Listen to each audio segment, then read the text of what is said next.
Hi, I'm Wendy Zuckerman, and you're listening to Science Versus from Gimlet Media. On today's show, we're taking you back to a gruesome murder that happened in 1849. It shocked America and put the science of the day to the ultimate test.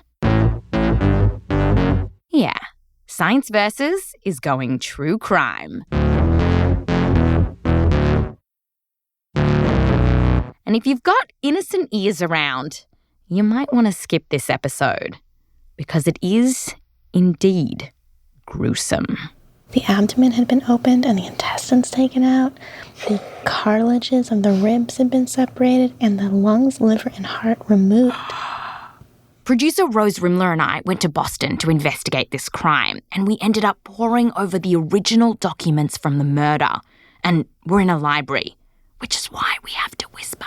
First, the thorax and left thigh of the corpse had been subjected to the action of fire, as shown by the singed hair. Whoa. And the partially roasted state of the skin. Ew, I feel like we have better words than roasted. It's upsetting. This murder went down in 1849, and it had the perfect setting: the very prestigious Harvard University. Plus, there was everything you could want in a sordid crime story. A cast of characters that included one of the richest men in Boston, a suspicious janitor, a noted professor, and, at the centre of it all, a mysterious, mutilated corpse. So we have this, half-roasted... Half dissolved, but not quite. body. Who could have done this? Some sick Rose. And we're breaking open this case because to catch the killer and bring them to justice, it took all the cutting-edge science that the 19th century had to offer. And it broke new ground as Harvard scientists analysed the evidence to crack the case. So today, we're following their footsteps. We're putting on our trench coats. We're getting out the magnifying glass to find out who done it. When it comes to podcasts, there's lots of true crime. But then there's... some sick Science versus How to Solve a Murder in 1849 is coming up just after the break.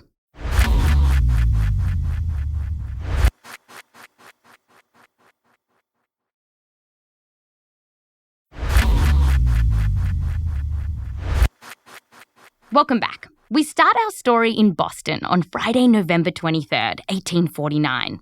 The streets are full of horses and carriages. There's a chill in the New England air. Good day, sir. And Thanksgiving is right around the corner.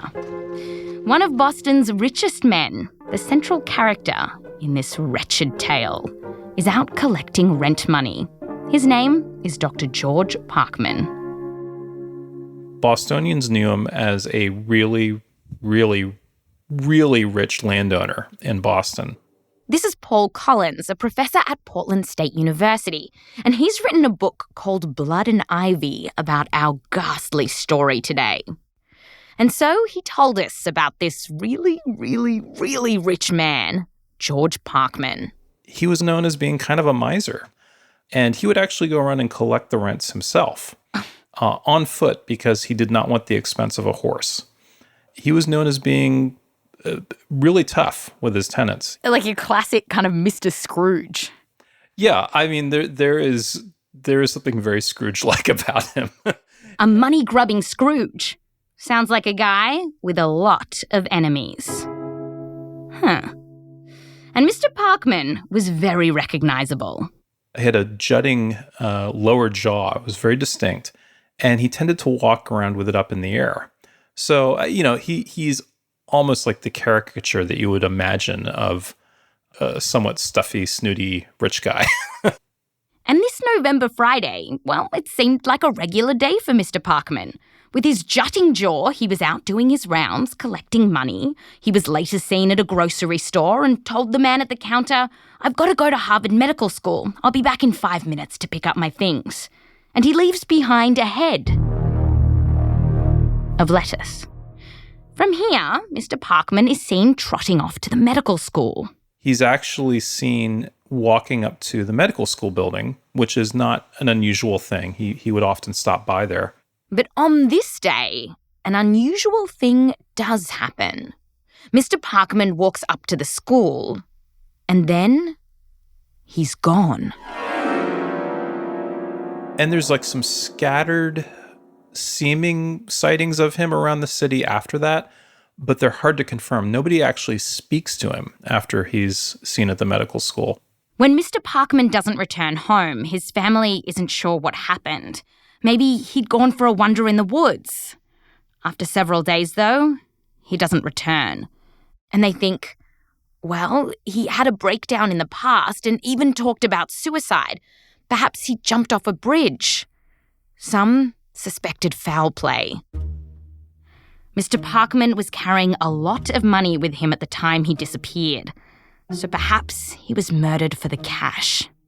The family plasters the city with missing posters, with a $3,000 reward that's worth roughly $100,000 today. And the town goes nuts searching for this man. They scour through Parkman's properties, vacant lots, railway stations. They sweep the medical school. They even drag the river for his body. And nothing. Things are looking hopeless. After a week, a breakthrough. It comes from a nosy janitor who lives in the basement at Harvard Medical School.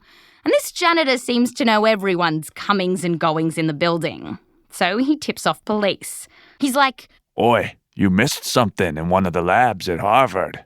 And the police? They don't mess around. So they break the door down and they tip over a tea chest, a large tea chest that was in the lab.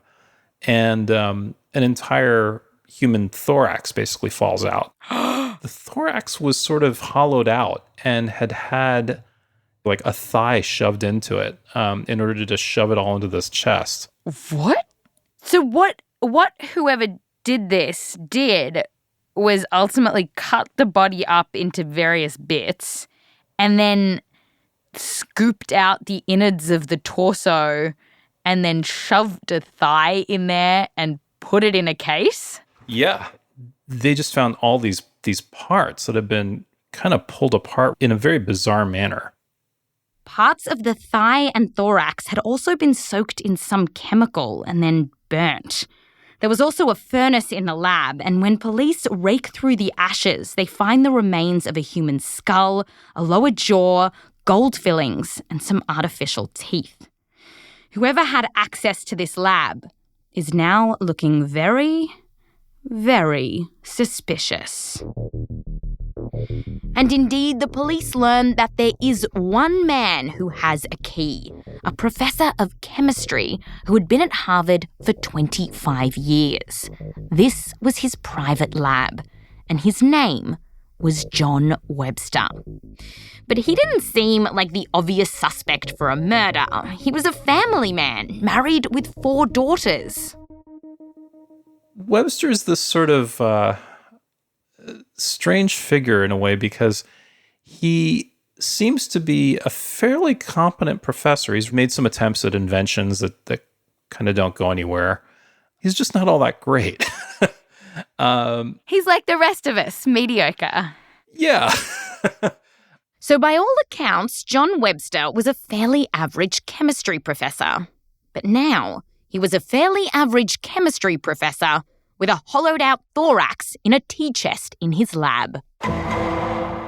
The police look at all these body parts and immediately arrest the professor. They drag him back to the medical school to explain why a dismembered corpse is scattered around his lab. And they lay out these parts that they've been finding in front of him and say, what is this? What is this doing in your lab? And he can't explain. And the only thing he says over and over again is that the janitor has betrayed him, that the janitor is somehow behind this. Uh-huh. So, the janitor emerges as suspect number 2. The janitor's name is Ephraim Littlefield, and he was the person who led the police to the professor's laboratory. And the professor has now turned around and said, "Hey, I've been framed. It's the janitor you want, and I can tell you how he snuck into my lab." Webster was telling his team, you guys have to go look at the door to my lab because you'll discover that you can pry it up in such a way that someone could break into the lab and plant something. So that, that's how the janitor got in. And even though this guy is a professional janitor, we found dirt on him. In fact, he doesn't look nearly as squeaky clean as the professor. He's often described as a swamp Yankee. He is fond of a drink or two, and he allegedly had been quietly running some card games at the medical school late at night. Mm-hmm. So in his downtime, he was a drinker and a gambler, but the real killer piece of evidence against him was what he did at work. Besides cleaning the premises, this janitor helped procure dead bodies.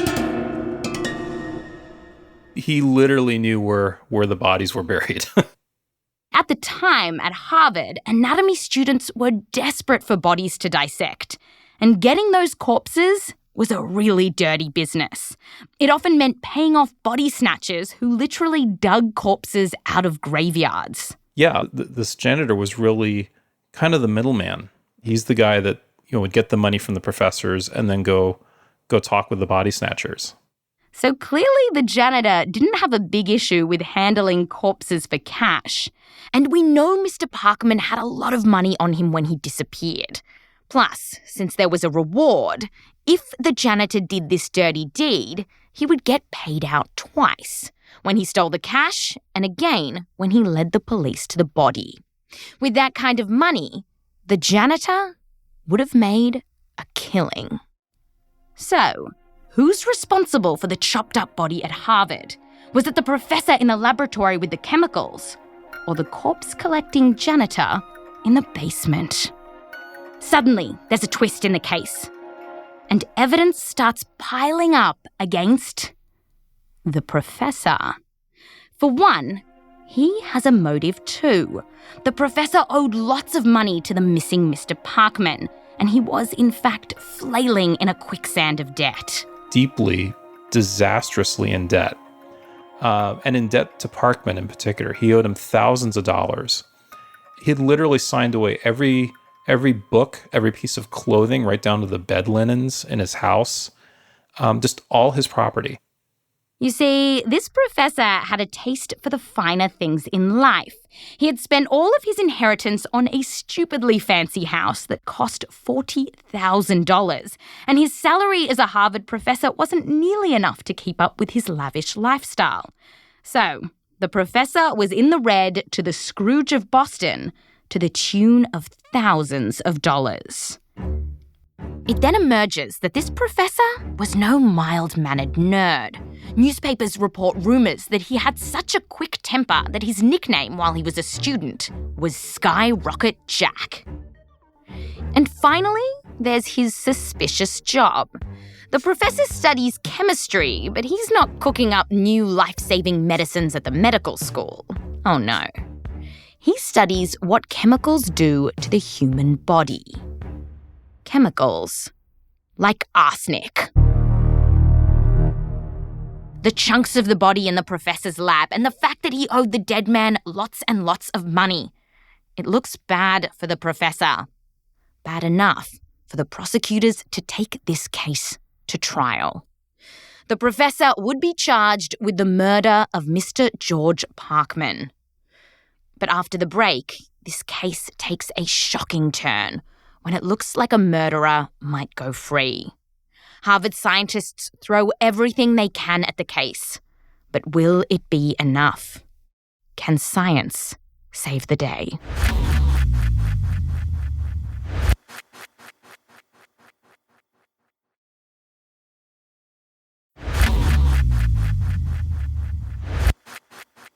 Welcome back to the biggest news in 1850. We've just learnt that a wealthy Scrooge type, aka Mr. George Parkman, has gone missing, and the last place he was seen was at Harvard Medical School.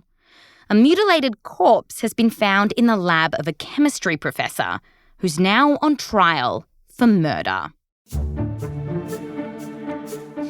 And this case goes viral. Well, viral for 1850. New railroads were being built and brand new telegraph poles strung up, allowing news of the Parkman case to travel to Wisconsin, Texas, and Florida. In fact, the story of Mr. Parkman's murder even made it to Australia. And back in Boston, the locals couldn't get enough. Here's Professor Paul Collins again. They had a real problem at the courthouse. People fighting each other, punching each other in the face, trying to get in. It was pretty nuts. So many people wanted to witness the trial of the Harvard professor that officials had to rotate people through the courtroom. By the end of the trial, about 60,000 spectators had passed through the courthouse. Oh my gosh, 60,000. It's equivalent to almost half the population of the city. It seems that everyone wants to sticky beak on the trial of the chemistry professor accused of killing one of the richest men in Boston. And you could understand why this was one of the hottest seats in town, because the trial had a fancy professor, a dodgy janitor, and a missing rich man. It had all the trimmings of a Broadway show, one that you'd kill to see. Now, with all the evidence lined up against the professor, you'd think that this case was a slam dunk. But things take a very curious turn when the professor's legal team comes up with this intriguing strategy to defend him. They basically say, look, you're accusing our client of killing Mr. George Parkman, but you don't even know if the body you found in his lab is Mr. Parkman. You've got a thorax without a head, chunks of a skull, and parts of a leg. That could be just about anyone. They said, well, this could be anybody. It's a whole building full of cadavers. The professor's legal team point out that this corpse was found in a medical school, and there are bodies all over this place. They're there for students to dissect. And Paul told us that this was a good argument because students at this school cut up so many bodies that they literally built the place to deal with the corpses. They had this dissecting room, in effect, over the river or over an area that was very accessible to the river so that they could just dump this stuff out.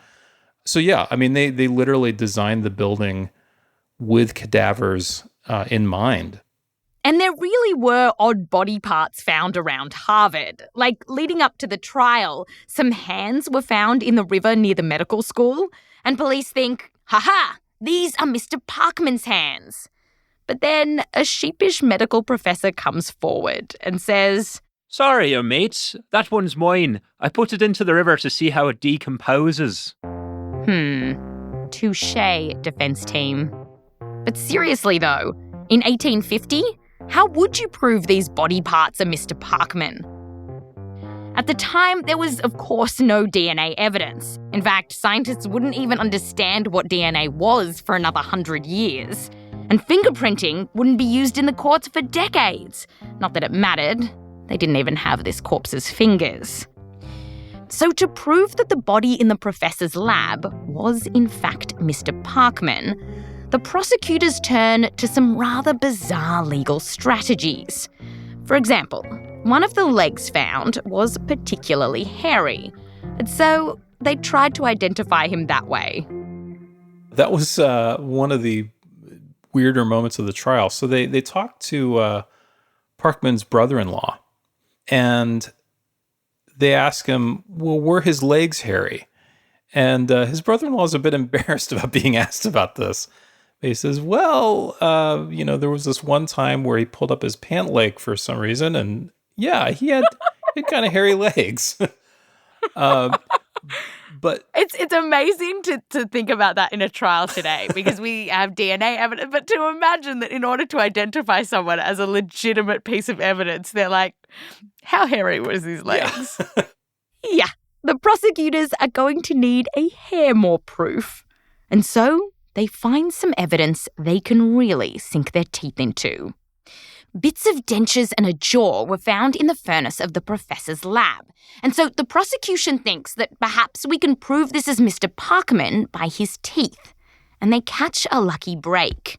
Shortly before his disappearance, Mr. Parkman had visited a dentist to be fitted for dentures. And that dentist had a cast of exactly what his jaw looked like. So the prosecution calls the dentist to the stand and says, do you recognize these bits? And the moment the dentist saw the jaw, he knew. He broke down crying and said, quote, "Dr. Parkman is gone. We shall see him no more." End quote. The dentist could identify this jaw because it was so odd-looking.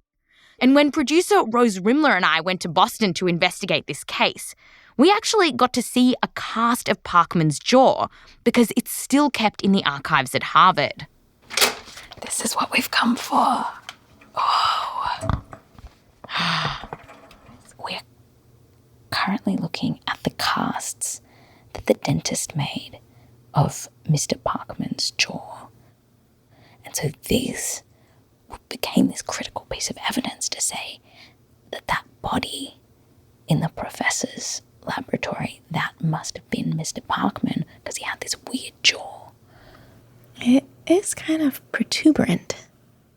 But it wasn't just that the jaw was a bit odd. We got to see a cast of the dentures too, which were even weirder. Because Mr. Parkman only had a few teeth left, so his dentist made him dentures that would fit around them. This is such a specific cast. You would absolutely be able to identify someone based on this. Yeah, there's 3 clustered on one side and 1 by itself on the other side. You could just have this scraggly remains of teeth. That would be pretty, totally like a fingerprint almost. And you might think that this would have clenched the case, but at the time, introducing this kind of evidence was a total gamble. It was the first time that dental evidence had been introduced into a murder trial in America. And just the idea of identifying a whole person based on pieces of a body, it was all pretty new and untested science. On top of that, the defense had their own dental expert. Here's Paul again. The defense brings in another dentist and says, could you look at a tooth or at a piece of jaw or at a bit of a denture and actually identify who it came from? And the guy says, no. So there's almost this battle of the dentists that basically happens in the courtroom. And it goes on and on. These are definitely his teeth. No way, you'd never know. Then finally, the dentist for the professor crumbles and admits, well, it might be Mr. Parkman. What seemed like this wild and untested new form of evidence suddenly becomes very, very powerful. Okay, so the prosecution has convinced people that this is indeed the body of Mr. Parkman. There is one more hurdle, though. The prosecution needs to explain why, if it was the professor who done it, why did he leave this body in this weird dismembered state?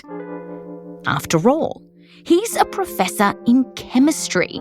If he committed this murder, surely he would have done a better job of getting rid of the body. Well, yeah, he's a chemistry professor. Why didn't he just dissolve the body? An expert in chemicals takes the stand, and he says, yeah, you can dissolve a body using strong chemicals, but here's the thing. You need a ton of them, particularly to dissolve an entire human body. Parkman was not actually a very heavy guy. He was maybe only 140 pounds. But just all chin. Right. But I mean, that's like industrial quantities. He doesn't have anything like that. And he doesn't have any containers in his lab that are remotely big enough to do that. This chemical expert on the stand, along with a dream team of other Harvard alumni, had done a cutting-edge chemical analysis of the dismembered corpse. This really was CSI Boston 1800s. And remarkably, it did show that some of Parkman's body parts had been soaked in a chemical called potash lye. But clearly, there wasn't enough to disappear a body.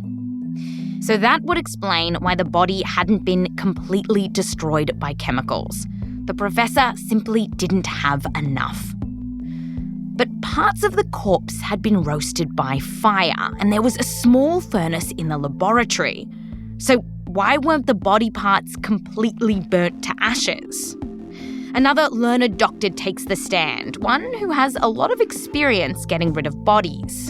And he says, Well, yeah, I burn lots of bodies, and actually you need a good big stove for it, and you need lots of kindling, and you don't want to use the wrong kind of coal. And, he goes over all these details. And basically what he points out is that the professor really doesn't have the right kind of stove or the right kind of fuel. Basically, the prosecution argues that this fairly average chemistry professor did a fairly average job of getting rid of a body. The crowd in the court gasped. Or so we imagine. After the professors tottered off the stand, the jury had to work out what the Charles Dickens to do with all this newfangled scientific evidence. The scientific testimony about the teeth, the chemicals and the fire, they seemed to add up to the professor having done it. But at the same time, there were no witnesses who saw the professor kill anyone. No one heard a scream. And this professor, who's never fallen afoul of the law before, he's pleading innocence, insisting that a sketchy janitor has pulled one over on everyone. There's no conclusive evidence of any kind. Just some toffee professors, a protuberant jaw, a weird set of dentures, and a curious chemical analysis. Would the science be enough? At around 8 p.m, the jury retires to consider the verdict. Just 2.5 hours later, they come back and declare him guilty. The professor was sentenced to death, and the papers went wild. The excitement at this juncture was intense. The prisoner sank back in his chair and wept. An awful and unbroken silence ensued. The jury, as well as the prisoner, trembled and grew faint. May God, of his infinite goodness, have mercy on your soul. But for anyone who still had doubts about the professor's guilt, the truth would soon be confirmed. As Professor John Webster sat in his cell awaiting his hanging, he actually confessed to his minister, and the whole sordid tale was later published in the papers. Here's what the professor said happened. Mr. Parkman, aka the Scrooge of Boston, came hassling him to repay his debts. He'd always hassled the professor for money, but on that fateful day in November, Mr. Parkman took it one step further and threatened to have the professor fired. By Webster's account, he picks up the nearest thing, which is basically a large sort of stick of wood, and just hits him as hard as he can in the head. Parkman drops dead, and Webster panics. And that's where everything then unravels. And without the dental evidence, the chemical analysis, and the scientists, the fancy professor might have gotten away with it. He might have been able to hide behind the reputation of such a prestigious college. After all, at first, who could believe that a family man and a respected professor could have done such a monstrous crime? But in the end, at least this time, the science convinced them, won out, and convicted a murderer. I guess murder was on the syllabus. That was my David Caruso. CSI. Who are you? Looks like the dentist took a bite out of crime. Who are you? What about, maybe Mr. Parkman shouldn't have been so mouthy? Who are you? All right. That's Science versus How to Solve a Murder in 1849. If you want more gory details about this trial, you have to check out Paul Collins' book. It's called Blood and Ivy, the 1849 Murder That Scandalized Harvard, and it's an absolutely ripping read. And by the way, if you're into true crime, what about untrue crime? Gimlet has a new fiction podcast called The Horror of Dolores Roach. It's this macabre urban legend of love, betrayal, weed, and cannibalism. We're going to play you a snippet from the show, and if you like it, you can binge on all the episodes now. And P.S., this one is just for the adults. It's not for the kiddos. Okay, so here it is, The Horror of Dolores Roach. And there's like a meat hanging upside down, but there's a face still on it. Parts of his face. Just cartilage, no cheeks. And in the tub under him, it's filled with ice. And in the middle of the ice, pieces of that Marcy. Big pieces in the ice.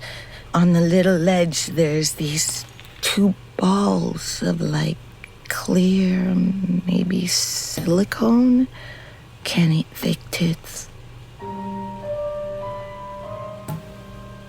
And on the sink, there's a butcher knife. Shiny, perfectly clean. Not a drop of blood anywhere.